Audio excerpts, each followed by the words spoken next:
tu. Nitasoma katika kitabu cha Joshua. Nitasoma katika kitabu cha Joshua.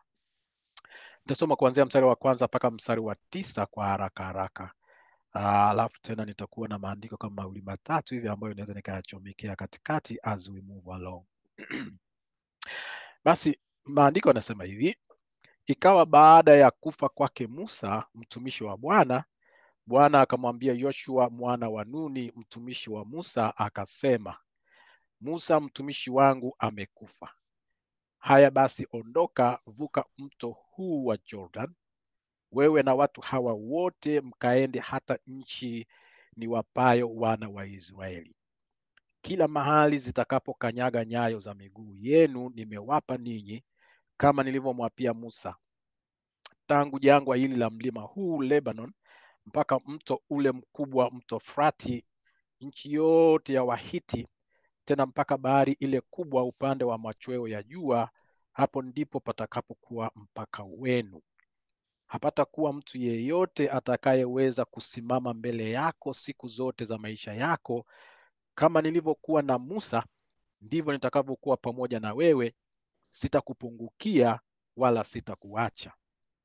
Uwe hodari na moyo wa ushujaa, maana ni wewe utakayewarithisha watu hawa nchi hii niliyowaapia baba zao ya kwamba nitawapa. Uwe hodari tu na ushujaa mwingi, uangalie kutenda sawasawa na sheria yote aliyokuamuru Musa mtumishi wangu. Usiache kwenda mkono wa kuume au wa kushoto, ili upate kufanikiwa sana kila uendako. Kitabu hiki cha Torati kisiondoke kinywani mwako, bali yatafakari maneno yake mchana na usiku, upate kuangalia kutenda sawasawa na maneno yote yaliyoandikwa humo, maana ndipo utakapoifanikisha njia yako, na kisha ndipo utakapositawi sana. Amen. Bwana asifiwe sana. Sasa mstari wa 9, ngoja nimalize. Nasema hivi, nasema, je, si mimi niliyekuamuru? Anasema uwe hodari na moyo wa ushujaa, usiogope wala usifadhaike, kwa kuwa Bwana Mungu wako yu pamoja nawe kila uendako. Sasa wapendwa, leo mimi nataka niongelee jambo moja la msingi sana. Ni jambo la namna ya kusahau mambo yaliyopita, kumsahau Musa wako, kusahau kitu chochote ambacho huko nyuma kilikuwa na manufaa makubwa kwako, ama kulikuwa na kitu ambacho ulikuwa umekitegemea sana, lakini Mungu kwa namna moja ama nyingine amekikomesha, amekiua. Na nataka tuongelee kwa minajili hiyo ya kwamba kuna mambo ambayo Mungu ameamuru yafikie mwisho wake. Nataka kuongelea kwa habari ya changes katika maisha binafsi, lakini hususan changes katika mustakabali wa taifa letu la Tanzania. Kwa sababu wale ambao mko kanisani siku zote mnaelewa ya kwamba mwezi huu wa 11 Mungu alisema na sisi ya kwamba huu utakuwa ni mwezi wa kuongelea kwa habari ya mambo ya taifa.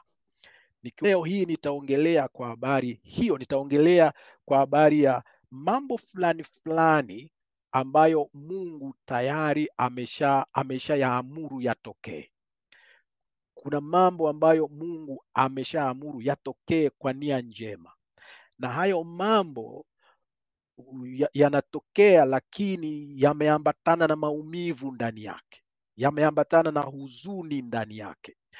Na watu wengi kwa sababu hawajui mustakabali wa kimungu, wanaweza kukwama, wanaweza wakakaa kwenye mlango wa jambo ambalo Mungu aliliruhusu kuwepo huko nyuma, lakini Mungu yule yule ameamuru hilo jambo likome. Sasa maandiko yanasema hivi, huo mstari wa kwanza huo anasema, Mungu baada ya kifo cha Musa, Mungu akaongea na Joshua. Unajua Joshua alikuwa ni msaidizi wa Musa tangu utoto wake. Sasa kwa maneno mengine, sasa Kwa Joshua, Musa alikuwa sio tu kwamba ni baba mlezi wa kimwili, alikuwa ni baba mlezi wa kiroho. Na pili, kwa Joshua, Musa alikuwa ni kiongozi, sio kiongozi tu binafsi, kwa maana ya kwamba ni mtu ambaye alikuwa anamwangalia, anamtumainia katika kujifunza mambo ya Mungu, katika kujifunza katika mambo ya kimwili, kwa maana alikuwa ni mlezi. Lakini Musa kwa Joshua alikuwa ni kiongozi wa taifa lake, kwa sababu Musa ndiye aliyewatoa wana wa Israeli kutoka nchi ya Misri kwenda Kanaani. Mungu alizungumza na Musa, na wakati huo Mungu anazungumza na Musa, Joshua alikuwepo. Kwa hivyo Joshua amekuwa akisikia ahadi ya Mungu kwa Musa. Kwa hiyo Joshua amekuwa akisikia na akiona matendo makubwa ambayo Mungu aliyafanya kupitia Musa. Na Musa, kama tunavyofahamu ya kwamba Joshua alishuhudia jinsi gani ambavyo Mungu alifanya mambo makubwa ya kukomboa nchi, kuwakomboa wana wa Israeli ambao walikuwa wamekwama Misri kwa muda wa miaka 400. Na Mungu aliahidi kinyume na matarajio, kinyume na hisia za wana wa Israeli wengi waliokuwa Misri. Walikuwa wanaamini ya kwamba wao, kwa sababu miaka 400, vizazi vinne, watu walishasahau uhuru. Kwa hivyo, lakini Joshua alimsikia Mungu akisema kwa Musa, na yale yote ambayo Mungu alisema kwa Musa, aliahidi kwa Musa, Mungu alifanya. Kwa hiyo alishuhudia jinsi gani ambavyo Mungu aliikomboa nchi ya Israel, wana wa Israeli kutoka Misri. Ile miujiza yote iliyotendeka Joshua aliiona, na tunaona jinsi gani Mungu alivyowaongoza wana wa Israeli kwa kumtumia Musa kwenda jangwani. Wamekaa jangwani kwa muda wa miaka 40, na in fact hata kabla Musa kabla miaka 40 jangwani, Joshua alikuwa ni miongoni mwa watu ambao waliteuliwa na Musa kwenda kuivinjari nchi ya ahadi. Wakaenda wakavinjari ile nchi ya ahadi, and then wakarudi wakaleta taarifa. Kati ya watu 12 waliokwenda, ni watu 2 tu walioleta taarifa nzuri na ambao ndio walikuja kuingia Kanaani eventually, na mmoja wao alikuwa ni Joshua. Sasa ninataka kusema nini hapa wapendwa? Kwa Joshua, Musa was everything. Moses was everything. Jambo la kushangaza hapa ni kwamba Mungu anasema hivi, baada ya Musa kufa, Mungu akamwambia Joshua, kitu cha kwanza ambacho alimwambia Joshua ni kwamba mtumishi wangu Musa amekufa. Sasa imagine wewe ni Joshua, umemtumainia Musa miaka yako yote, tumaini lako lote. Kumbuka kwamba Joshua alisikia Mungu akisema kwa Musa ya kwamba atawaingiza wana wa Israeli Kanaani. Ameona, ameshuhudia miujiza yote iliyofanyika kule Misri, na ameona mambo makubwa ambayo Mungu ameyafanya kupitia Musa, jinsi alivyowategemeza jangwani miaka 40. Walipokuwa jangwani miaka 40, walikula, walikunywa pasipo kulima, pasipo kufanya kazi. Walikunywa maji kwa jinsi ambayo Mungu mwenyewe alifanya miujiza. Okay? Na hapa Mungu anapoongea naye, maana yake ni kwamba tayari walishachukua miji kama 2-3 hivi, miji kama 2-3 ya nchi ya ahadi. Sasa walikuwa na matarajio, yani Joshua, Caleb pamoja na wengine wote, hasa wale vijana ambao walikuwa na hamasa ya kuingia nchi ya ahadi, walichangamka. Walijua kwamba okay, kile ambacho tumekuwa tukikitarajia siku zote kiko hapa. Lakini all of a sudden Mungu anakuja kumletea taarifa. And by the way, ni kwamba kifo cha Musa, hakuna mtu yeyote aliyekuwa anajua ya kwamba Musa amefariki. Hata Joshua hakuwa anajua kitu gani kinaendelea. Na in fact, Joshua na hakuna mtu mwingine yeyote ambaye aliuona mwili wa Musa. Hakuna anayejua kaburi la Musa liko wapi. mpaka hivi tunavyoongea. Kwa hivi Musa alitoweka katika mazingira ya kutatanisha, na watu walikuwa wanajiuliza kiongozi yuko wapi, kiongozi yuko wapi? Lakini Mungu ilibidi amnong'oneze Joshua, akamwambia Joshua, nakwambia hivi ya kwamba mtumishi wangu yule mtu uliyekuwa namtarajia kwamba atawaingiza nchi ya Kanaani amekufa.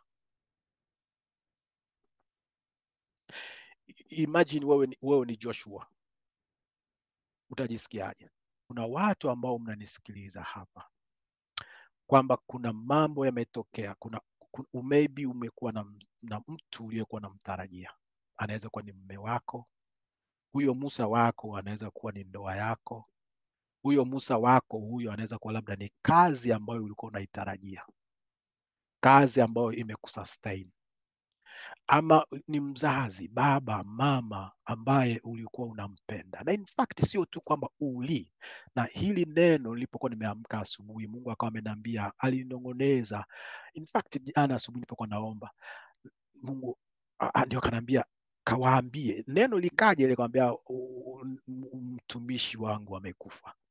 Sasa nikamwambia Mungu unamaanisha nini? Nikamwambia kawaambie kwamba kuna wengine ambao wanaomboleza, kuna mambo yametokea huko nyuma, kuna mabadiliko ambayo yametokea huko nyuma, mabadiliko ya kiafya, kuna mabadiliko maybe ya kindoa, kuna mabadiliko ya kiuchumi, na hayo mabadiliko yamewafanya wanyong'onyee, wamefunga, wameomba, lakini hayo mambo hayajabadilika. Wameomba ili mimi Mungu niabadilishe, lakini kimsingi ni kwamba sitayabadilisha.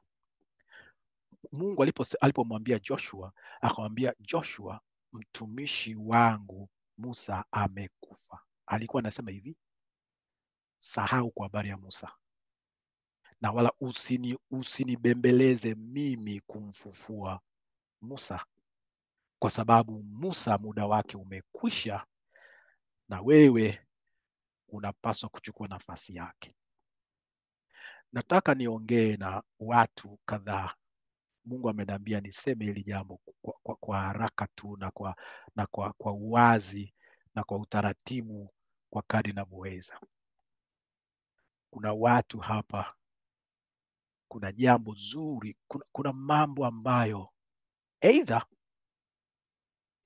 ulikuwa unayatarajia, mzazi wako ulikuwa unampenda sana, ambaye alikuwa ni nguzo, alikuwa he was everything, maybe she was everything.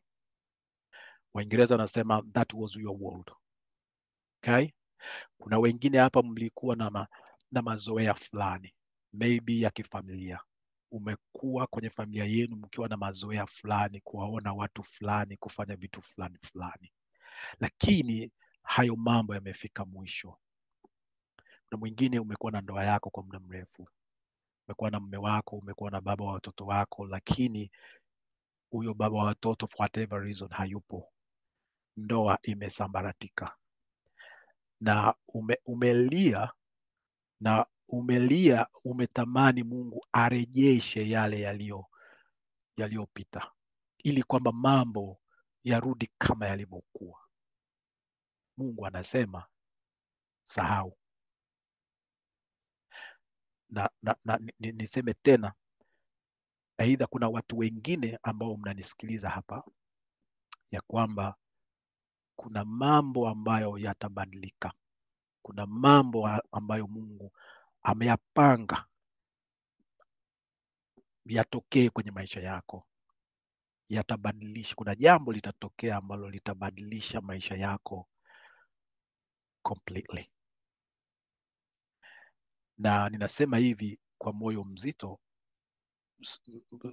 Mimi wasipendagi kuwa nabii wa habari mbaya, lakini hata Mungu mwenyewe alipoleta huu ujumbe, ilibidi Mungu mwenyewe aje a break news kwa Joshua kwa habari ya kifo cha Musa. That was how significant that was. Ninazungumza hapa leo, ninaongea na wewe, ninaomba unisikize kwa makini sana. ya kwamba kuna mabadiliko ambayo Mungu ameyasanction, aliyapangilia kabla ya leo yatokee. Inaweza kuwa kwenye huduma yako, inaweza kuwa kwenye mwili wako kiafya, inaweza kuwa kwenye ndoa yako ama kifamilia yenu kwa ujumla. Aidha yametokea sio muda mrefu uliopita, ama yatatokea very soon, ama ndio yanatokea hivyo. Mungu anasema hivi, wewe ambaye umekuja hapa leo, huu ujumbe ni kwa ajili yako, every single one of them, including myself, ya kwamba Mungu ameamuru mabadiliko yatokee, na hayo mabadiliko hayo aliamuru yeye, lakini hayo mabadiliko yanakuhusu wewe. Yanakuhusu wewe kwa maana ipi? Ya kwamba kuna mambo ambayo Mungu anataka kuyafanya as a result of that mabadiliko, na hayo mambo yatahitaji full responsibility yako. Nitalirudia hili jambo katika ngazi ya ubinafsi, lakini ngoja niseme katika ngazi ya taifa. Ninasema hivi kwa sababu ninayajua mambo fulani fulani ambayo Mungu aliniambia huko nyuma. Kwa wale ambao mmekuwa mkifuatilia jumbe zangu kwa muda, ninataka kuchukua, mtaelewa ya kwamba mimi hili jambo linanihusu sana sana. Tangu mwaka 2004, miaka 20 iliyopita, Mungu alinionya hili jambo. Aliniambia jambo moja la msingi sana kwa habari ya mustakabali wa taifa, na hilo ndilo lilonipelekea mimi kuacha huduma ambayo nilikuwa nayo, nikaenda nyumbani Tanzania. Na kuna mambo kama mawili hivi nitayaongea leo kwa kina, kwa uzuri sana, nikiconnect na hili jambo na haya maandiko ambayo nimeyasoma. Jambo la kwanza ambalo Mungu aliniambia ni kwamba kuna mambo makubwa mabaya yatatokea Tanzania. Niliyaona kwa muda mrefu, na nilikuwa nikisema, nilipoyaona moyo wangu ulitetema. Nikamwambia Mungu, unanionyesha haya mambo kwamba yatatokea. Hayo mambo yatabadilisha kabisa kabisa mustakabali wa nchi ya Tanzania kama tunavyoifahamu sisi. Tanzania inafahamika kama nchi ya amani. Tanzania inafahamika kama nchi, kama kisiwa cha amani, kwamba hatujawahi kumwaga damu kabisa tangu tulipopata uhuru, kwamba tuna uhuru wa kuabudu, tofauti na nchi zingine. Mambo ya vita, mambo ya watu kuchinjana na kupigwa risasi, hayo ni mambo ambayo tunasikia ama tunasoma kwenye magazeti ama tunaangalia kwenye television. Mungu aliponionyesha hayo mambo, nilimwambia Mungu, unamaanisha, unanionyesha haya mambo ili nini?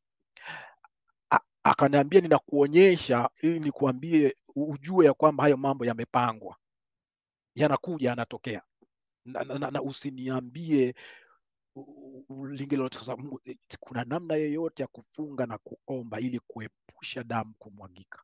Akasema hakuna.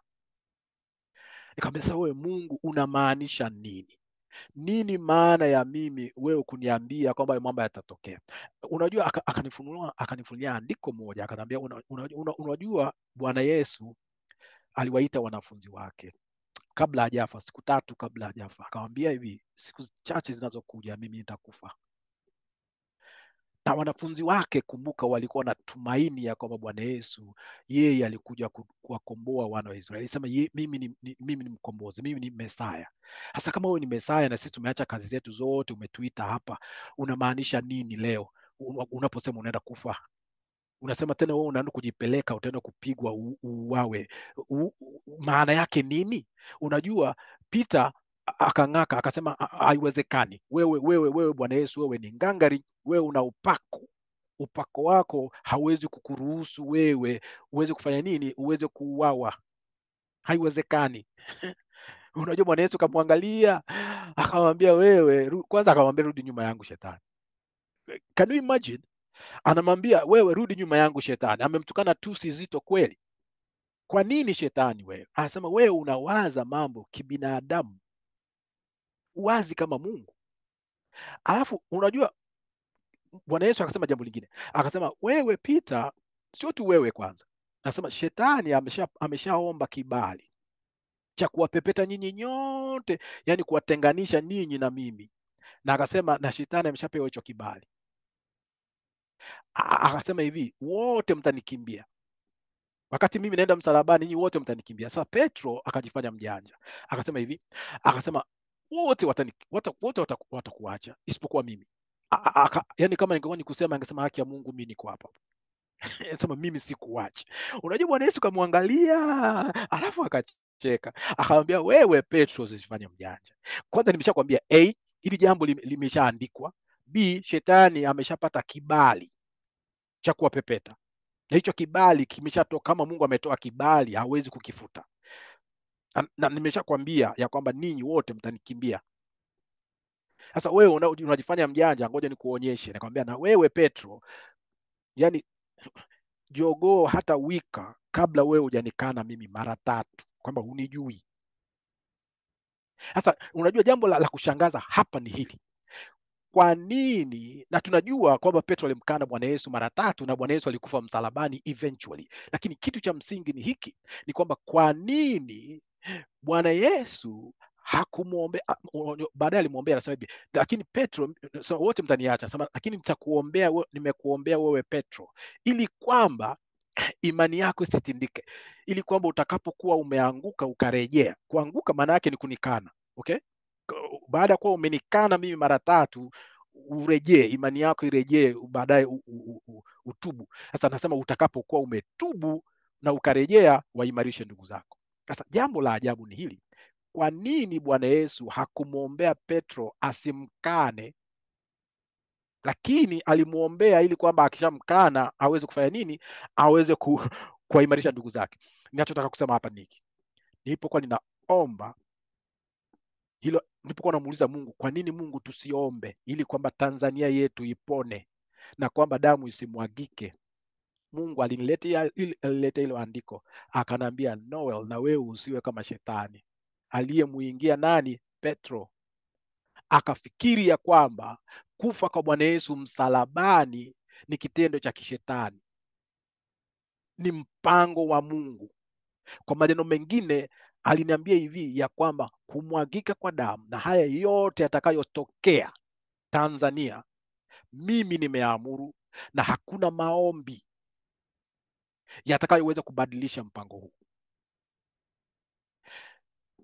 Unajua, nilikaa kwa muda mrefu, nilifunga muda mrefu sana tu kuendelea kumsihi Mungu. Akamwambia, Noel, usipoteze muda wako mwingi kujaribu kunishawishi mimi nibadilishe mustakabali wangu. Ngoja niseme kabla sijaendelea, wapendwa, najisikia kusema ndani ya moyo, Mungu ananinong'oneza hivi, anasema kuna watu ambao tumekaa, tumeng'ang'ana, tunaendelea kumuomba na kumsihi Mungu abadilishe mambo fulani fulani kwenye maisha yetu. Kuna mambo ambayo tumefunga, tumeomba na tumejaribu kumuomba Mungu abadilishe, na Mungu amegoma. Ni kama vile ambavyo Mungu amemwambia Musa, alimwambia Joshua, mtumishi wangu amekufa. Kuna mambo ambayo Mungu ameyaamuru yafe, kwa maana ya kwamba hayo mambo Mungu aliyapanga kwa sababu zake nzuri.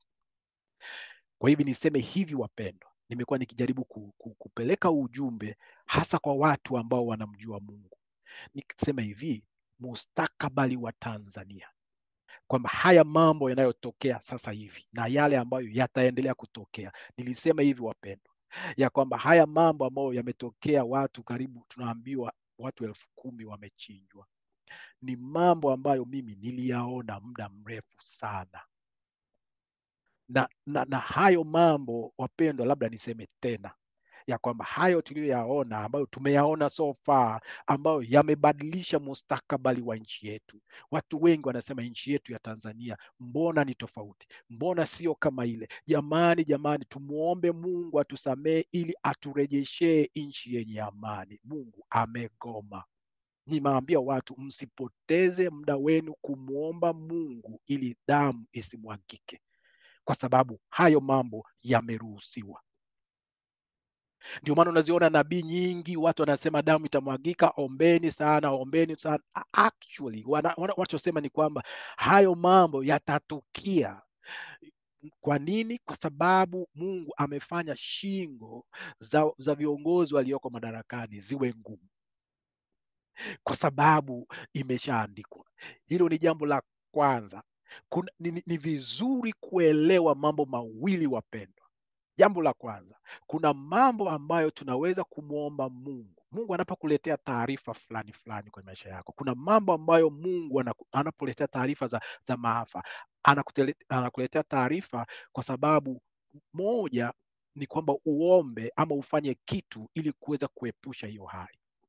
Lakini kuna mambo mengine ambayo Mungu anakuletea taarifa ili ujiandae kuyaendure, kwa sababu hayatabadilika ama hayataepukika. Kuna mateso, kuna mabadiliko ambayo yanaambatana na maumivu ambayo hayana mbadala, hayana namna. Hilo jambo nilikuja kujifunza mimi kwa machungu sana. In fact, baada ya kuwa nimeenda Tanzania, nimetoka Tanzania kufanya yale mambo, nikarudi, unajua ndoa yangu ilifaraguka. Siku ile nimemaliza kudedicate nchi ya Tanzania na nikafanya seminar. Nimetoka tu pale, nikapata simu, mke wangu ananiambia ndoa imekwisha. Unajua nililia, nikalia, nilitumia miaka mitatu kuomboleza, kumwambia Mungu, ninaomba urejeshe ndoa yangu. Mimi nilichokuwa ninajua ni kwamba ndoa ni ya milele. Si ulisema wewe Mungu ya kwamba ndoa kitakachotenganisha ni kifo? Nikasema Mungu, I am not getting this. Tuling'ang'ana na Mungu. Mimi kati ya mambo yote ambayo Mungu alinionyesha kwa habari ya taifa langu, hakunionyesha sacrifice kwenye ndoa yangu. Alinificha. Yamekuja kutokea baada ya kuwa nimeshatamka mambo mazito kule Tanzania, alafu Mungu akaniambia na haya mambo na wewe yanakuhusu. Unajua, niliendelea kulia, nililia, nikalia mpaka siku moja akaniambia Noel, akanipa andiko hili, akaniambia Noel, kama nilivyomwambia Joshua ya kwamba mtumishi wangu Musa ni mtumishi wangu, mimi ndio niliyomleta, lakini amekufa na nimeruhusu mimi afe. Sasa wewe, ndoa yako na wewe maisha yako haya, mimi nimeamua yafe. Ilibadilisha theolojia yangu completely, na hivi mpaka ilinichukua miaka mingi sana kuweza kukubaliana na jambo ya kwamba aliyefunga. Unajua, siku moja Mungu ndio akaniambia hivi, akaniambia Noel, mimi ndio ninafunga ndoa na mimi aliyefunga ndoa ndiye anayeweza kufungua. Sasa anyway, leo mimi siongelee masuala ya ndoa hapo, nazungumzia masuala yangu na sitaki kuambia mambo mengi. Ninachotaka kuambia ni hiki, ya kwamba kuna wakati mwingine, kuna mambo ambayo Mungu ameyaruhusu yatokee kwenye maisha yako. Usiendelee kupoteza muda wako kumwomba Mungu abadilishe mawazo. Mungu habadilishagi mikakati yake. Akishaamua jambo limetokea, kwamba litatokea kama lilivyo. Sasa hilo ni jambo la kwanza. Ni vizuri kukubaliana, wakati mwingine umuulize Mungu, Mungu anasema nini? Ukishajua, ni kama vile Bwana Yesu yeye mwenyewe aliomba, alijua ya kwamba anakuja kufa msalabani, alijua kwamba ameandikiwa kufa msalabani. Ipo siku ya Thursday ambayo kesho yake ilikuwa ni Friday, ndio anaenda kufa msalabani. Unajua aliogopa, aling'ang'ana, anasema roho yangu inaniwia, jamani, najisikia uchungu kiasi cha kufa. Akawaomba marafiki zake wa karibu watatu, Petro, Yohana na James, jamani, naomba mnisaidie maombi. Bwana Yesu ambaye alikuwa anafufua wafu ameangalia msalaba, anasema hili jambo ni zito.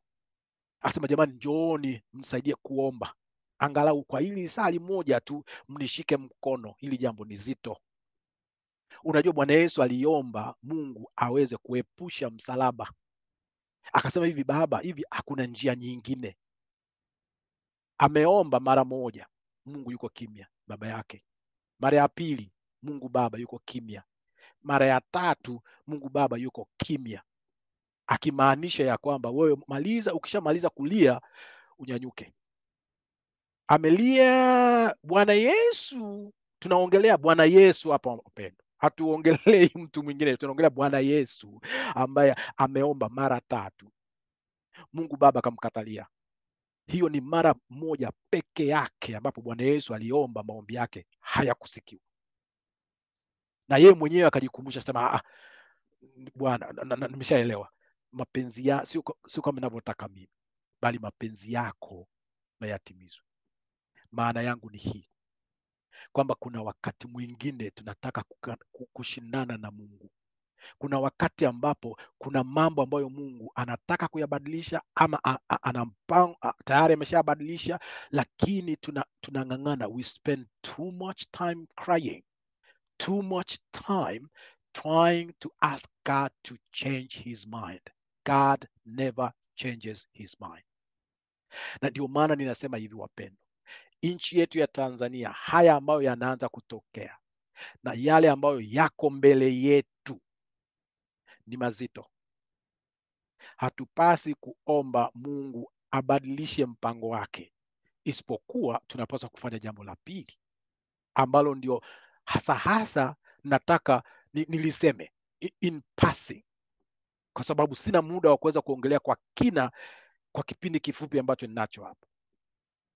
Nachotaka kusema ni kwamba kwa nini Mungu alimwambia Musa, akamwambia Joshua, mtumishi wangu amekufa.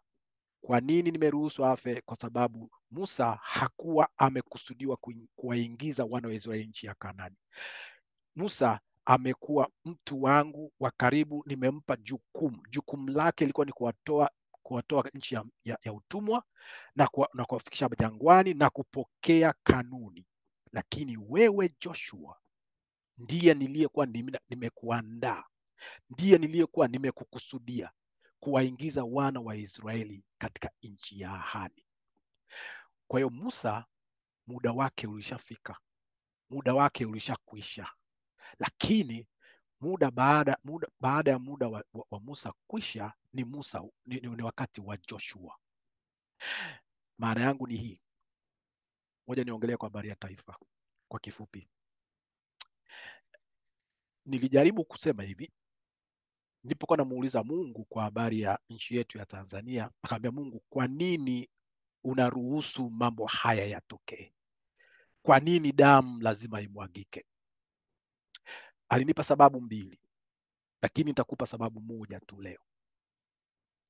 Sababu moja kubwa ambayo nataka muelewe wa Tanzania na hasa Wakristo ni kwamba tangu nchi yetu ya Tanzania ilipopata uhuru, kuna watu ambao Mungu aliwatumia ili kutukomboa kutoka kwenye makucha ya ukoloni. Sasa unajua, ukichukua mustakabali wa taifa la Israel, kwa maana ya kwamba wana wa Israeli walitoka utumwani, Misri, alimtumia Musa.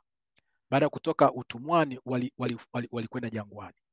Walikaa jangwani kwa muda wa miaka 40. Walikaa utumwani miaka 400. Jangwani wamekaa miaka 40. Sasa Mungu mpango wake mzima ilikuwa ni kwamba wana wa Israeli waende kwenye nchi ya ahadi, nchi inayomiminika maziwa na asali, nchi ambayo ni ya kwao, lakini Mungu aliwaondoa kwa sababu walitenda dhambi. Mungu aliwapeleka kwenye utumwa wa Misri kwa sababu walitenda dhambi, na Mungu aliwaahidi ya kwamba mtakaa huko baada ya vizazi 4, nitawarudisha kwenye nchi yenu. Hiyo nchi by the time Mungu anataka kuwapeleka wana wa Israeli ilikuwa inakaliwa na mijitu wa Palestina wa sasa hivi, ambao hiyo nchi haikuwa ya kwao, lakini walikalia hiyo nchi baada ya wana wa Israeli kuwa wameenda utumwani. Kwa hiyo kuna phases 3. Kuna utumwa, kuna jangwa na kuna nchi ya ahadi. Kwa mustakabali wa nchi ya Tanzania ni kwamba sisi hatujawahi kuwa watumwa, kwa maana ya kwamba Watanzania hatujawa displaced. Mungu ametukita pale pale Tanzania kwa miaka mingi tunavyofahamu, lakini Tanzania na yenyewe inapitia phases zile zile tatu kama wana wa Israeli. And as a matter of fact, kila nchi duniani, kila taifa duniani lazima lipitie phases hizo tatu. Phase ya kwanza inakuwa kwenye utumwa wa kimabavu na nchi ya nje. Nchi yoyote duniani mention, hakuna nchi ambayo haijawahi kuvamiwa na taifa la nje. Kwa hivyo Watanzania sisi tulivamiwa, tulikuwa chini ya wakoloni. Wakoloni walikuja baadaye, walikuwepo Wajerumani, baadaye wakaja Waingereza na mambo kama hayo. Kila nchi imetawaliwa. Tanzania tulitawaliwa na wale waliotutawala, lakini kuna watu ambao siku zote Mungu huwa anawatumia ili kuikomboa nchi. Sasa hao watu ambao Mungu aliwatumia kuikomboa nchi ya Tanzania, sitawataja wote kwa majina yao, lakini ninawaambia hasa Wakristo muelewe ya kwamba watu waliopigania uhuru wa Tanzania, wengi wao walikuwa ni Waislamu. Wengi wao walikuwa ni watu ambao walikuwa wanamwabudu, sio Waislamu as such, Waislamu wengi wao, lakini ninaogopa hapa, nachelea, nataka nitumie lugha ya kistaarabu kidogo hapa. Nafikiri mtanielewa natumia hekima hapa. Ni kwamba wale waliopigania nchi yetu ni watu ambao walikuwa na nguvu za kiroho ambazo sio za Mungu wa Israeli. Hao waliipigania nchi ya Tanzania. Wale wanaojua, mimi sikuwa ninajua hili, lakini Mungu alininong'oneza nilipokuwa kwenye maombi, akanambia nchi hii imepiganiwa na watu ambao hawakuwa Wakristo, watu ambao hawakuwa na roho ya Mungu wa Israeli. Ndio hao ambao Mungu aliwatumia kumpiga mkoloni. Nyerere alikuwa ni Mroma, lakini yeye hakupigania uhuru as such. Watu waliomwaga damu, kuna sadaka zilizotolewa, zilizomiminwa Ikulu, ambazo zilimfanya Mwingereza mkoloni anyanyue mikono. Ukombozi siku zote unakuja kwa sadaka, umwagikaji wa damu. Wale walioikomboa nchi ya Tanzania walimwaga damu fulani fulani, wakatoa sadaka Ikulu. Hiyo sadaka hiyo ilikuwa kwa mustakabali wa nguvu za kuzimu. Kwa hiyo nchi ya Tanzania, wale waliopigania nchi, na mtu yeyote anayepigania nchi kwa kutoa sadaka, huyo ndio mmiliki halali wa dola. Narudia hapo, mtu yeyote ambaye anapigania uhuru wa nchi kwa kumwaga damu yake ama kwa kutoa sadaka yake, huyo ndio mmiliki halali wa dola. Dola ya nchi, kibali chake kinatoka katika ulimwengu wa roho, aidha kwa Mungu aliye hai ama kwa shetani. Kwa hivi kwa sababu wale waliopigania uhuru walipata nguvu kwa kupitia platform ya shetani, hao watu ndio ambao wana haki ya kumiliki nchi ya Tanzania. Na hao watu wametoka kwenye kisiwa fulani hivi, mtanielewa. Nataka kuongea kwa codes kwamba mamlaka ya nchi ya Tanganyika iko kisiwani, nikiwa na maana ya kwamba hao wengi wao, hao ndio waliopigania uhuru wa Tanzania. Na sasa hivi watu wanashangaa, kwa nini Tanganyika hatuna uhuru, hatuna serikali yetu, hatuna nini, alafu kuna watu walioko Zanzibar wao wako hivi na hivi na hivi na hivi. Unakwambia, sasa ninaongea kiroho, naambia hao ndio ambao wana mamlaka ya dola. Sasa Mungu anasema hivi, hao walipigania nchi yetu, wamekaa hapo mpaka hivi tunavyoongea, mpaka nilipokwenda mimi na watu wawili watatu mwaka 2006, mwaka 2009, tukaenda kubadilisha madhabahu. Mungu akasema ni lazima hii power itoke kwenye nguvu za shetani kwenda kwenye nguvu za Mungu aliye hai. Kwa hivi platform ya dola ya nchi ya Tanzania ni lazima iwe exchanged, na huwezi exchange kwa kumweka rais. Dola ni lazima kwamba upate nguvu, kwamba madhabahu ya Ikulu ni lazima ibadilishwe katika ulimwengu wa kiroho. Sasa ili kubadilisha, kuweka hiyo dola mpya, ni lazima kuwe na sadaka, lazima kuwe na agano. Lile agano lilokuwepo Ikulu ni lazima libadilishwe. That is what we went to do 2009, mimi na watu wengine wawili watatu. Baada ya kubadilisha hilo sasa, maana yake ni kwamba nguvu ya dola ya ulimwengu wa kiroho ikishabadilishwa, na ilishabadilishwa miaka mingi iliyopita, jambo la pili lazima lifanyike ni kwamba ni lazima kwamba kabla ya Mungu hajasimika watu wake ambao wataongoza hiyo nchi na kuipeleka nchi ya Tanzania kwenye nchi ya ahadi. Kwa hiyo kuna phases tatu kutoka kwenye makucha ya dola ya nje. Phase ya pili ni jangwani, kwa maana kwamba mnapokuwa jangwani hamko utumwani na wala hamko kwenye nchi ya ahadi, mko hapa katikati. Na ukumbuka, mnapokuwa katikati hapo jangwani, maana yake ni kwamba nyinyi bado mnakuwa tegemezi. Nchi ya Tanzania imekuwa tegemezi ikiomba misaada.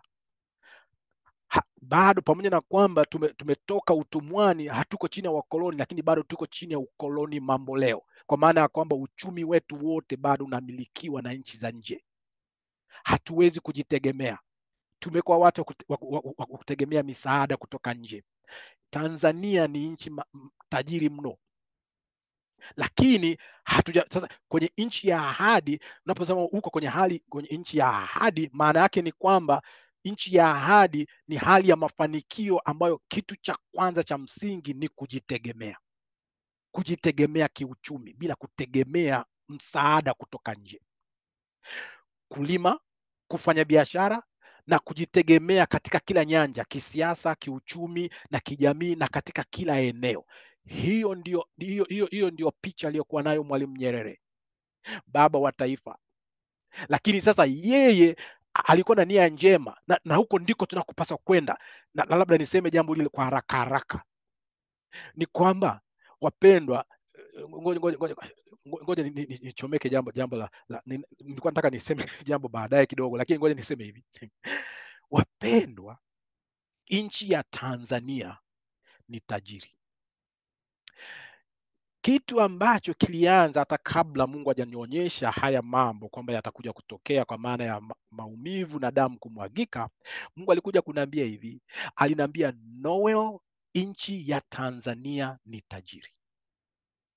Wapendwa, hakuna nchi tajiri duniani kama Tanzania.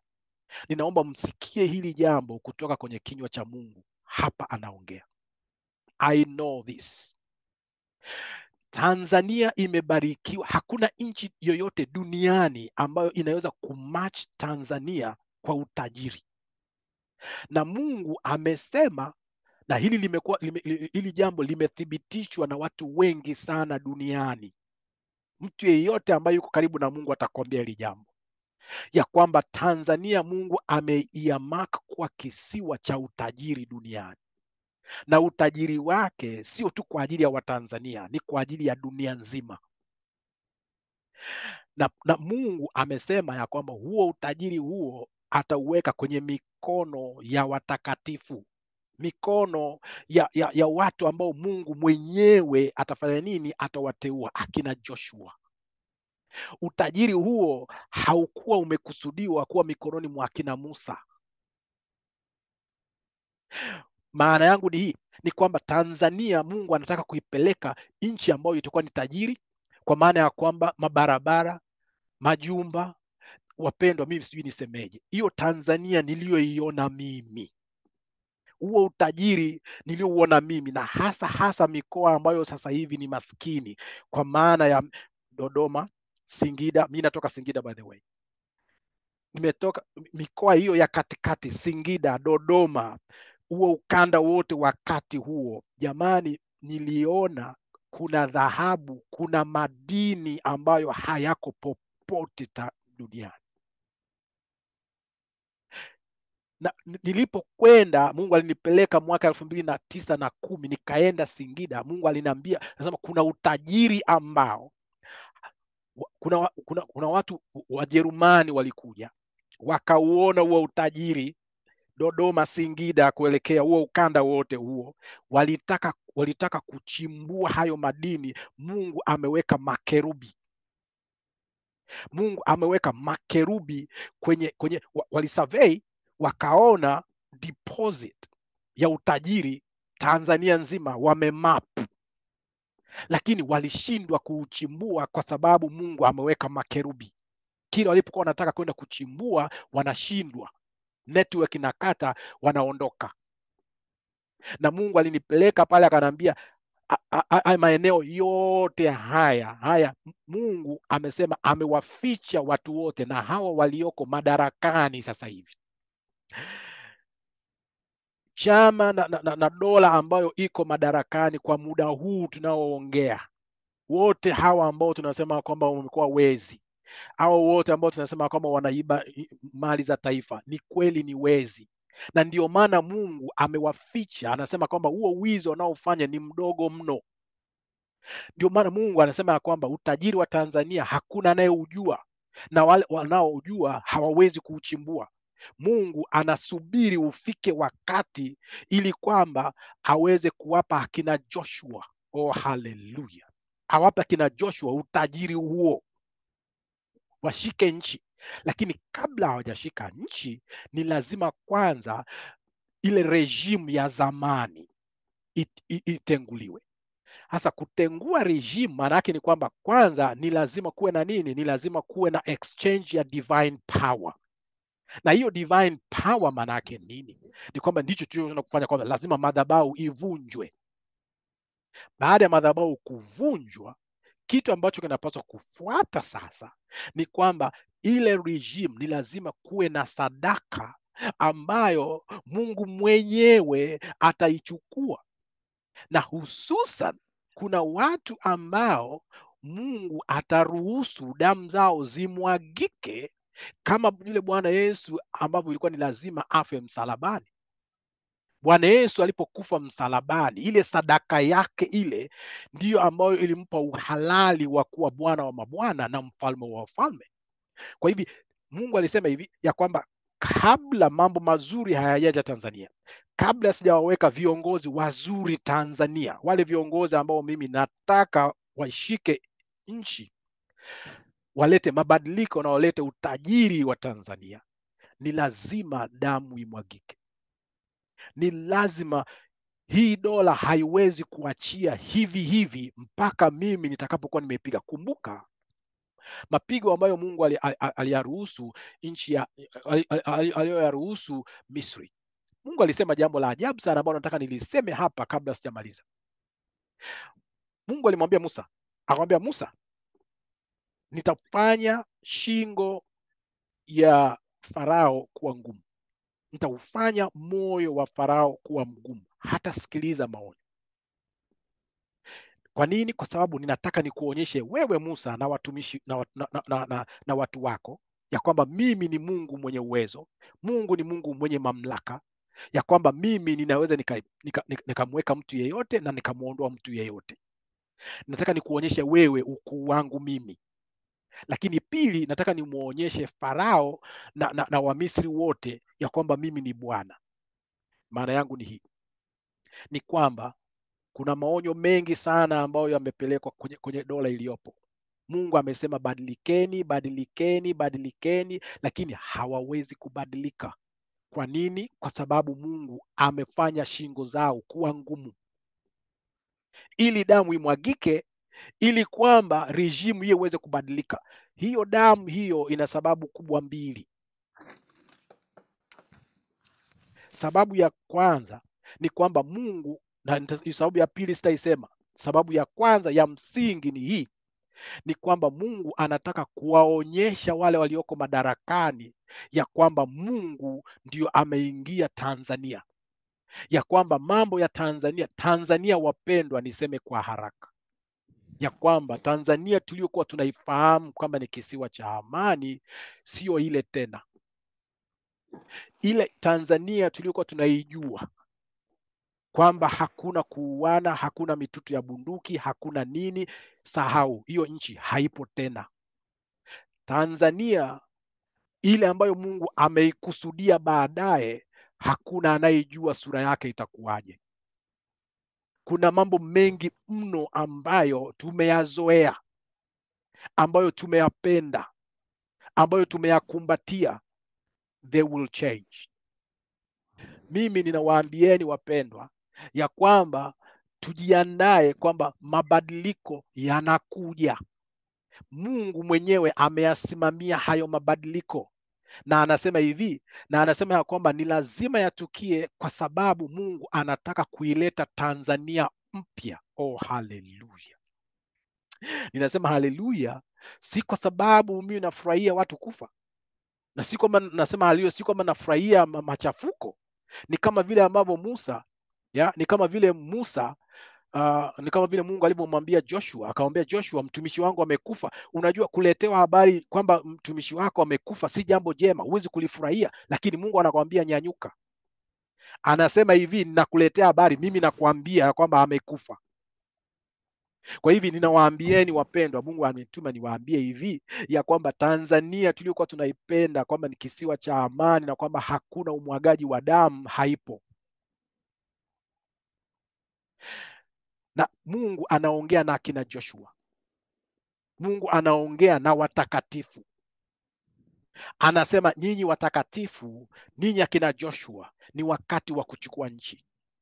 Jiandaeni, anasema Mungu, mimi Mungu nimesema wewe ndiye utakayewaingiza wana wa Israeli katika nchi ya ahadi. Oh, haleluya. Unaongea na kanisa hapa. Ninasema hivi, sisi tulioko hapa kwa namna moja ama nyingine, kuna watu ambao Mungu amewasontea kidole, na nilisema huko nyuma ya kwamba vita inayoendelea Tanzania ni vita ya kiroho. Mungu anabadilisha guard. Mungu anataka kuwapa Wakristo washike nchi ya Tanzania. Wakristo wa Tanzania wamekuwa pembeni sana kwenye uendeshaji wa nchi.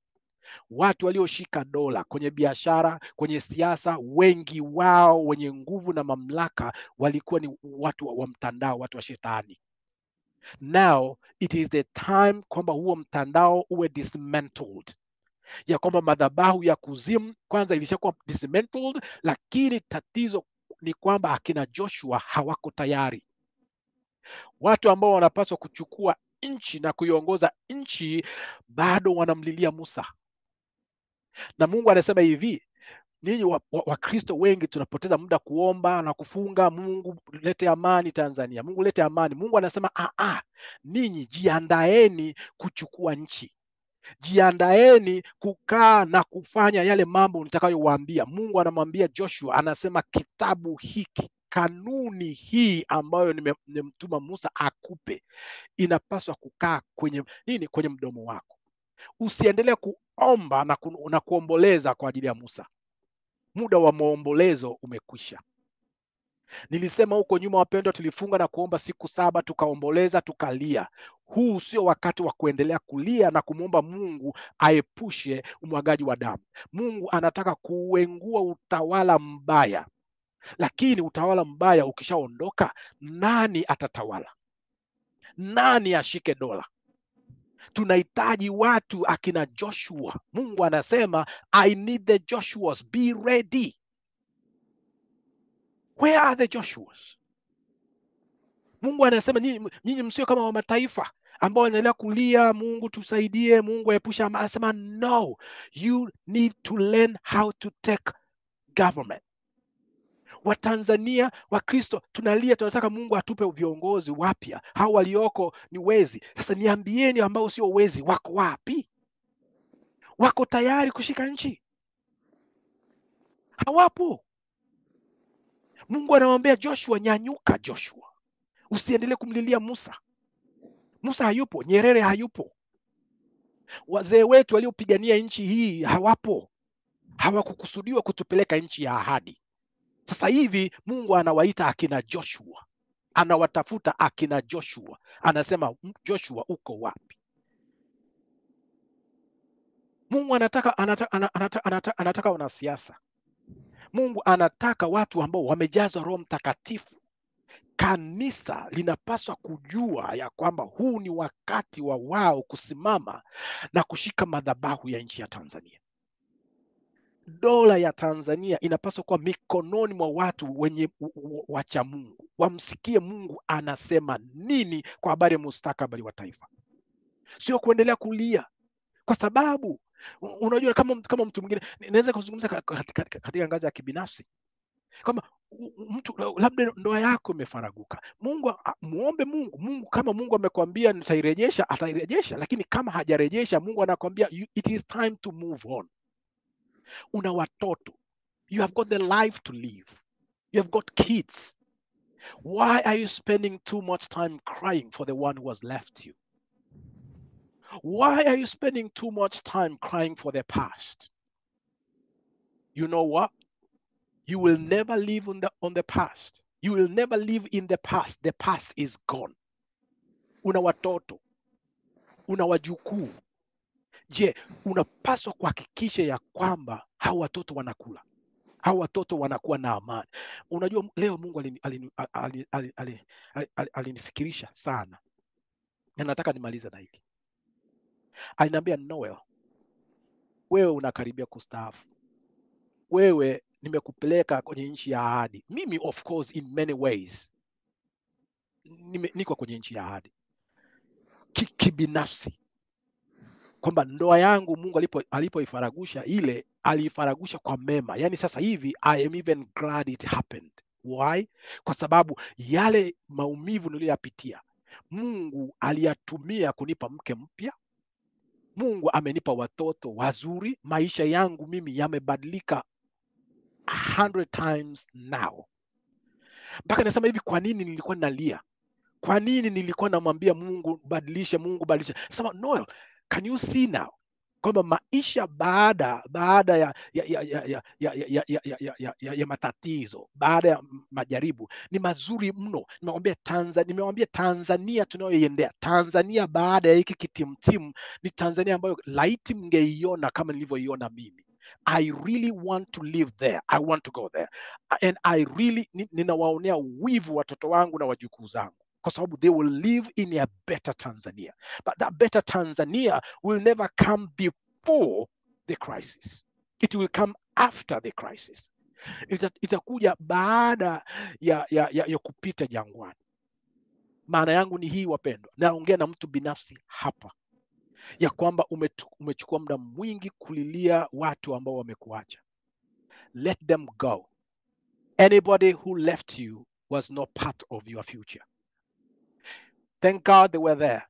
Mshukuru Mungu kwamba they were there for that time ambayo Mungu aliwaruhusu. Washukuru kwa contribution yao, but stop crying. Stop crying. You have got a life to live, and your future is a lot better than your past. I don't know who am I talking to. God is saying, anybody who has left you was not meant to be with you. Kazi uliyoipoteza, Mungu amesema usililie, nina kazi nzuri zaidi. Kama kuna huduma imekufa, Mungu anasema ya kwamba nitafufua huduma nyingine nzuri zaidi, kubwa. Anasema utukufu wa hekalu. Anasema the glory of the latter church, of the latter house will be better, will be greater than the former. Stop crying for what is dead. You will never resurrect it. You know what? I want you to look forward. Mungu anaongea na mtu hapa. I don't know who is this. I really do not know who is this. Umelia sana kwa habari ya huduma ambayo imefaraguka. Umelia sana kwa habari ya afya yako. Umelia sana kwa ajili ya ndoa yako, kwa ajili ya mtu aliyekuacha. Mungu anasema ya kwamba kile kinachokuja, future yako is many times better. But you need to know this. You need to get up. You need to get up and prepare. You are the one to make it happen. Mungu anasema anataka kukutumia wewe kuleta mabadiliko. Yule aliyekukimbia achana naye. Ataisoma namba ya kwamba one of those days utakapokuwa umefanikiwa, you look back and utasema I was glad, I am glad it happened. Wapendwa, sijui nikwambie nini. Watanzania, Wakristo hususan, nataka nimalize na hili kwa kusema, mimi Mungu ameniita kuandaa akina Joshua, maana mimi ni Joshua pia. Mungu aliniuliza akaniambia hivi, Noel, hivi leo wewe ukifa, nikikuondoa leo, watoto wako wataishi maisha gani? Umeacha legacy gani? Hawa watoto wataishije bila wewe? Kuna watu hapo mna watoto wenu sidhani kama wamekaa vizuri kiuchumi, kiasi kwamba Mungu pishilia mbali nyinyi mkizimika, how are they going to survive? They depend on you too much. Kwa nini? Kwa sababu you have not raised them to the point of being independent in your absence. Bwana Yesu alisema hivi, aliwaambia wanafunzi wake, akasema sitawaacheni yatima. Wakati anajiandaa kufa kwenda msalabani, akasema sitawaacheni yatima.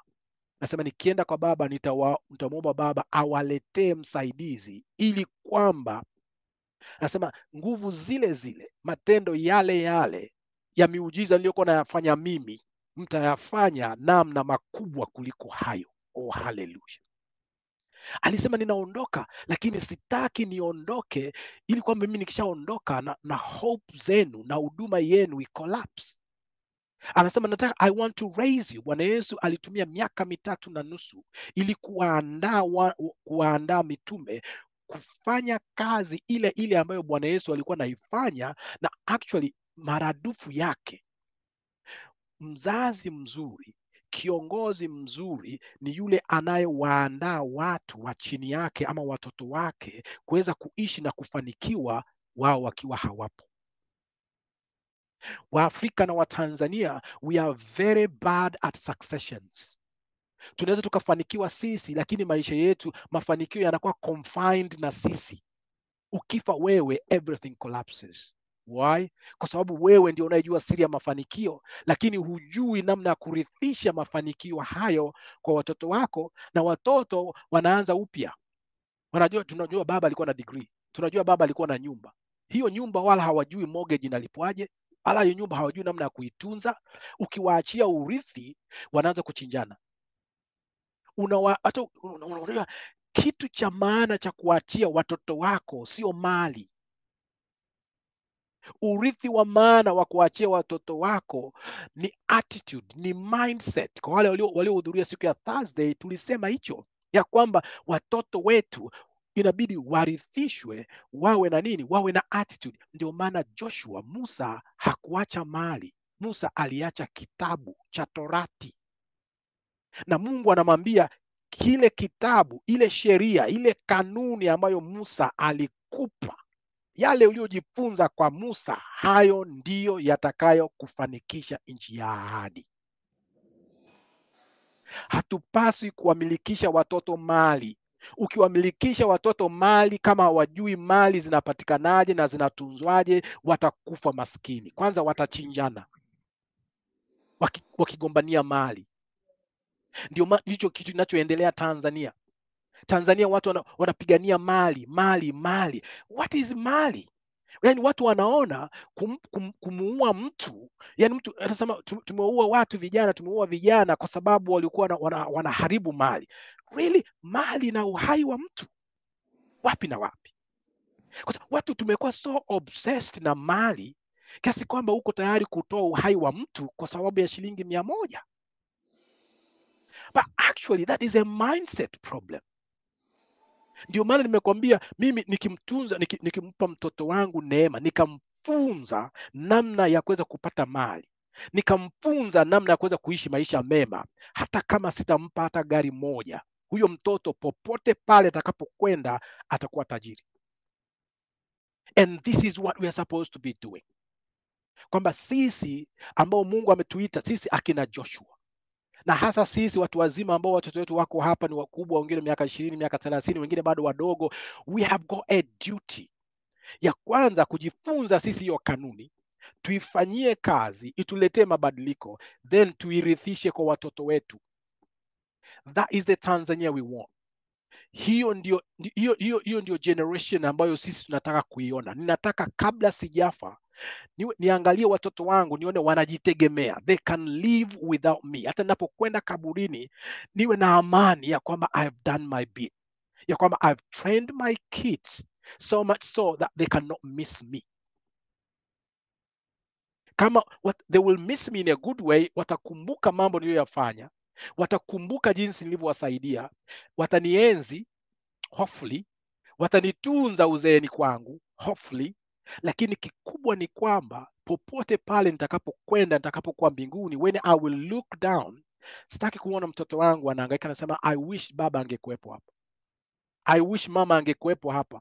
Unaona watoto wako wanakuwa homeless, unaona watoto wako wanahangaika na mental health issues.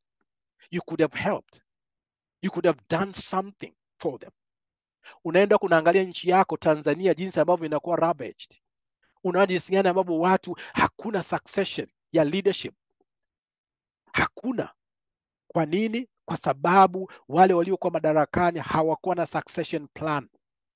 Ninaongea na wazazi hapa, ninaongea na Wakristo hapa, ya kwamba muendelezo, maisha yetu, mafanikio endelevu katika familia na katika nchi yetu yanategemea jinsi gani sisi tutakavyoitika wito wa Joshua, ya kwamba we need to forget about the past.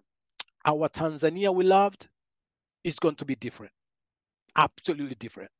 Hatupaswi sisi kuanza kushangaa na kuanza kulia na kujipigiza, but we are supposed to know why this is happening, ya kwamba we are supposed to get up. Tunapaswa kumsikia Mungu anasema nini. Anasema uwe na moyo wa ujasiri, uwe na moyo wa ushujaa. Anasema get up for your kids, get up for our people, for our young people. Watoto wetu wanarusha mawe, wanauawa kama kuku. They have hawana mbele wala nyuma. Why? Parents are to blame. We haven't raised them. We haven't given them the eyes to see the opportunities. Watoto wanahangaika, wanasema they have nothing to lose. They are dying like chicken. Why? Nobody cares for them. Nobody cares about them. It is our time. Mungu analia, anasema kanisa, mimi kama mchungaji, mimi kama leader, na mimi kama baba, it is our time. We are the Joshuas. It is time to stand up. Ni kama Mungu alivyoongea na Esther. Esther, wakati wana wa Israeli wamepangiwa kufa, Mungu alimwambia Esther kupitia Mordecai, nani anayejua ya kwamba wewe uliujia ufalme, uliujia uqueen kwa wakati kama huu? This is your time. This is our time. Wapendwa, baada ya kuwa nimesema hayo, nataka tumuombe Mungu. Kanisa linajua tu kusema haleluya, jina la Bwana libarikiwe, rabakunja na kusanya sadaka, lakini mambo ya kushika nchi na kuendesha nchi sio mambo ya kitoto. Hayo mambo yanahitaji deep understanding, na ndio maana this ministry is not like any other. Nikisema katika ngazi ya mtu binafsi, katika familia, nyanyuka, acha kulia, una kazi ya kufanya. Ninarudia tena, acha kulia, watoto wanakusubiri, wadogo zako wanakusubiri. Mama yako, baba yako akifariki au hayupo, baba hayupo, mama hayupo, ama wengine hapa, baba mama atakufa kesho, ni wazee, wewe responsibility ya kuangalia wadogo zako iko kwenye mabega yako. Man up, tukue. Let us take our responsibility. Arokoshima ala makoshi makatinango olo mwake shimi kanumba. Unajua Mungu alikuwa anasema nini? Anasema wale walioleta injili Tanzania, akina Kulola hawapo tena. wale wachungaji wa Pentekosti, wazee wote wa injili waliotuletea injili Tanzania, they are no more. Wengi ni wazee, they are dying. Who are the next Joshuas? Who are the next Moseses? Mungu anasema kanisa liko kwenye hali mbaya kiasi kwamba halina uwezo hata wa kunguruma, hata kukemea maovu. Watu wanaangalia pesa, watu wanaangalia mafanikio ya mwilini, they talk about that, but hawana ubavu wa kusimama na kusema ya kwamba shetani, huna mamlaka, mapepo yanatushinda, tutawezaje kushika nchi? Mungu anasema taifa la Tanzania, moja ya mambo ambayo Mungu anataka kuyafanya kwa kupitia haya maumivu haya na hizi vurugu, anataka kuchekecha watumishi wa kweli. Anataka kuchekecha makanisa ambayo yanamcha Mungu katika roho na kweli. Baada ya hapa, ama katika kipindi hiki, ndio utamjua kama mtumishi wa kweli ni nani. Wengi wamejificha. Wengi hawataki kukosoa serikali. Kwa nini? Kwa sababu wanaogopa kuchinjwa. Kwa sababu wanaogopa makanisa yao kufungwa. Wao kila serikali inachosema amen. Wengine paka wana endorse. Wanaenda kuomba tuombee nchi, Mungu ametupa uongozi. Aliyekwambia Mungu ndiye ametupa uongozi huo ni nani? Ni kwa sababu unaogopa. Ni kwa sababu hutaki kuchinjwa. Bwana Yesu ndio maana anasema wote mtanikimbia. Kwa nini? Kila mmoja atakuwa mlokole kama unapokwenda kwa kanisani, unataka kwenda kuombewa baraka, unaanguka pap, unapata magari. Kuna ministries za namna hiyo ambazo zimejaza watu kwa sababu wanagawa magari na miujiza kama peremende. Lakini unafika wakati ambapo imani yako kusema kwamba nimeokoka na mimi ninamwamini Kristo kama Bwana na Mwokozi, kutakugharimu kichwa, kutakugharimu damu. Hapo ndipo tutajua kwamba kweli wewe ni mtumishi. Uko wakati ambapo Mungu atakuita, anakwambia simama useme ukweli, hata kama kuna upanga umeinuliwa, umeshikiliwa mtutu wa bunduki namna hii, unaambiwa sema. Je, utamkiri Yesu Kristo kama Bwana na Mwokozi na kusema kwamba ninasimamia haki na kutetea nchi yangu, ama utabako na kusema hapana? Ni katika kipindi hiki ndipo tutajua ya kwamba Wakristo wa kweli ni wepi. Kuokoka na kusema nimeokoka ni fashion.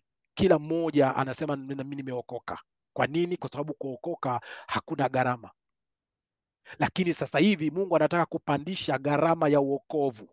Gharama ya Ukristo itaambatana na kukatwa kichwa na kutokwa damu. Kama unataka kukaa kwenye huduma, uhakikishe kwamba unasimama na Mungu. Unajua, ndio maana Petro na wengine na mitume wote 12 walimkana Bwana Yesu. Nakwambia Petro alimkana. Kwa nini? Aliogopa kuchinjwa. Wote walimkana Bwana Yesu. Kwa nini? Kwa sababu Bwana Yesu alitundikwa msalabani. Kwa sababu kuwa connected na Bwana Yesu kulikuwa kunaambatana na gharama. Na ndio maana Bwana Yesu aliwaambia wanafunzi wake, akasema yeyote anayetaka kutawala na mimi, huyo mtu ni lazima atakinywea kikombe nilichokinywea mimi. Wengi tunapenda mibaraka lakini hatutaki msalaba. Wengi tunapenda ubwana wa mabwana na ufalme wa wafalme, lakini hatutaki kupitia msalaba. Msalaba ni daraja la kuelekea kwenye ubwana wa mabwana na ufalme wa wafalme. Oh, haleluya! Sijapata hata haleluya moja hapo. Haleluya. Oh, okay. No, haleluya zimekuwa ndogo. Mimi ninawaandaa, ninasema hivi wapendwa, ni kwamba hiki kipindi hiki ni kigumu, lakini Bwana Yesu alisema hivi, maandiko yanasema hivi, Bwana Yesu alidharau maumivu ya msalaba kwa kuangalia kwamba kutakuwa na nini baada ya msalaba. Hakuna ufufuo pasipo kufa. Hakuna Sunday bila Friday. Lakini unapaswa kuvumilia, unapaswa kuhakikisha kwamba unakuwa na nguvu za kuweza kuhimili mapigo. Na ninachowaambia sasa mimi, I guess what I'm trying to say now. Wapendwa, ninataka kuwaandaa ili msimame. kwamba hicho ambacho Mungu ameamuru kije, nyinyi muweze kusimama. Mungu anasema hivi, kama nilivyokuwa na Musa mtumishi wangu, nitakuwa pamoja na wewe. Anasema ya kwamba popote pale ambapo miguu yako itakanyaga, nimekupa. Ninasema hivi, anasema jamani, msiogope. Nimeongea maneno mengi hapa, sio ya kuyatisha, lakini ninawaambieni ukweli. Sitaki pia kuwaogopesha, lakini lengo la ujumbe huu ni kuwa taarifu, kuwa informed, lakini more importantly ni kwamba mjiandae, muwe tayari, muwe na nguvu za kuvumilia, ili kwamba muweze kuimiliki nchi ya ahadi. Oh, hallelujah. Amen. Amen. Mimi sitaki kuwadanganya na wala sitaki kuwaogopesha, ila ninawaambia kama vile Bwana Yesu alivyowaambia wanafunzi wake kinaga ubaga, akasema hivi ya kwamba yeyote ambaye anataka kuambatana na mimi lazima atapitia mateso. Lakini akasema kitu cha msingi sana hapo, anasema ya kwamba mateso hayo yanawapelekea mahali pazuri zaidi. Mtatawala na mimi, tutatawala na mimi, mtatawala na mimi. Hayo majaribu, hicho kitu ambacho Mungu amekiruhusu kwenye maisha yako kife, anasema kwamba kitakuletea kitu kizuri zaidi, mara nyingi zaidi. Ukivumilia hata mwisho, maandiko yanasema kwamba utapata thawabu. Lengo hapa wapendwa, sio kumwomba Mungu abadilishe aupishe msalaba. Lengo sio kumwomba Mungu ili abadilishe maoni yake ama mapenzi yake juu ya maumivu. Kuna maumivu ambayo Mungu ameyaleta. Anasema la msingi hapa ni kuwa na courage, kama vile ambavyo Bwana Yesu alimwombea Peter, akasema Peter, nimekuombea ili imani yako isitindike. Bwana Yesu hakumwombea ili asianguke, hakumwombea ili kwamba asipite kwenye majaribu. Alimwombea ili kwamba aweze kuhimili majaribu, na ndiyo maana Peter yule yule aliishia kuwa bishop wa kanisa la kwanza la Bwana Yesu. Oh, haleluya. Amen. Amen. Nasema haleluya. Amen. Amen. Unajua Bwana Yesu alimwambia Peter, nakwambia Petro, wewe nimekupa funguo kwamba wewe ndio utakuwa bishop wa kwanza wa kanisa langu mimi, lakini siwezi kukupa funguo za kuwa bishop wa kanisa langu mpaka kwanza umepitia kitimtimu, umejaribiwa na umekuwa tested, na kwamba umekuwa qualified. Alipewa funguo za kuwa bishop wa kwanza baada ya ufufuo, baada ya Bwana Yesu kuwa amefuka. Akamwita Petro, akamwambia Petro, bado unanipenda? Akasema ndio, nakupenda. Mara moja. Petro, bado unanipenda? Mara ya pili, ndio, nakupenda. Mara tatu. Kwa nini? Kwa sababu Petro alimkana Bwana Yesu mara tatu. Bwana Yesu akampa opportunity ya kumwaffirm mara tatu. Maana yake nini? Ni kwamba neema ya Mungu ni kubwa zaidi baada ya kuwa umepitia upande wa pili. Oh, haleluya. Amen. Maana yangu ni hii wapendwa, my prayer, nataka tuombe wote hapa. Mimi nitakuombea mahususi neema ya Mungu ya kusimama katika kipindi hiki. Wewe kama Joshua, kama kiongozi wa kwako binafsi, lakini kiongozi wa familia yako, kama wewe ni single mom ama single parent, kwamba unajua nitakuombea neema, Mungu aweze kukupa neema na nguvu ya kuweza kuchukua leadership position. Ufike mahali usamehe, unyanyuke, ujue ya kwamba it is over. Kama umepoteza mali, umepoteza kila kitu, Mungu anasema forget about that. Don't waste your time looking for what has happened. It is gone. Finito. Anasema mimi nimeondoa hilo, lakini nimeondoa kwa sababu nataka kukupa jambo jipya. Ninataka kukupa maisha mapya bora mara nyingi zaidi ya kile ulichopoteza. Baba, katika jina la Yesu Kristo, ninasema asante kwa ajili ya ujumbe huu ambao umenipa kuwaletea hawa wa Tanzania.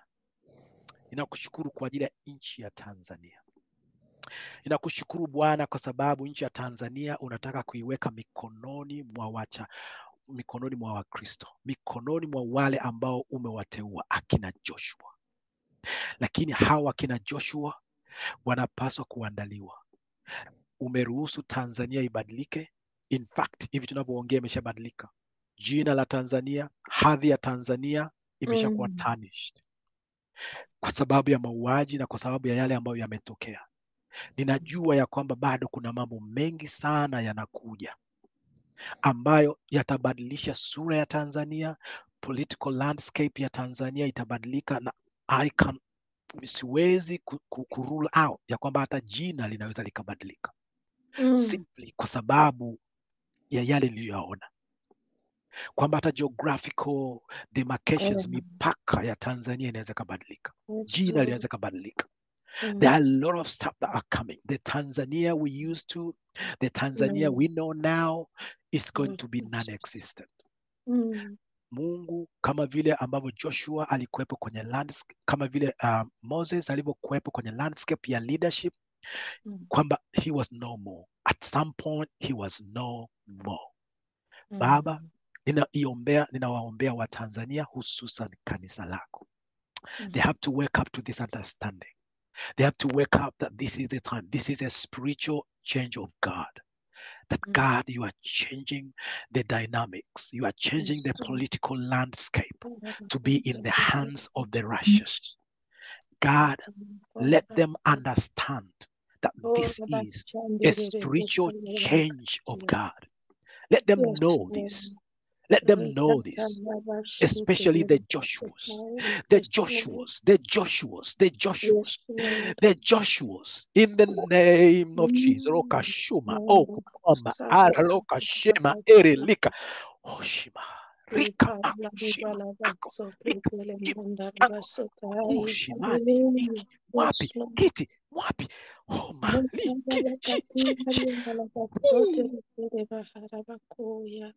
Father, I pray. I pray for the church. I pray for every person that you have earmarked for greatness. Father, I pray for the Joshuas. Let them come. Let them wake up to this understanding that you have called them. You have earmarked them for greatness. Tanzania is crying for the Joshuas. Oshima, raise them, Lord. Let them be aware. Call them. Call them wherever they are. Call them right now.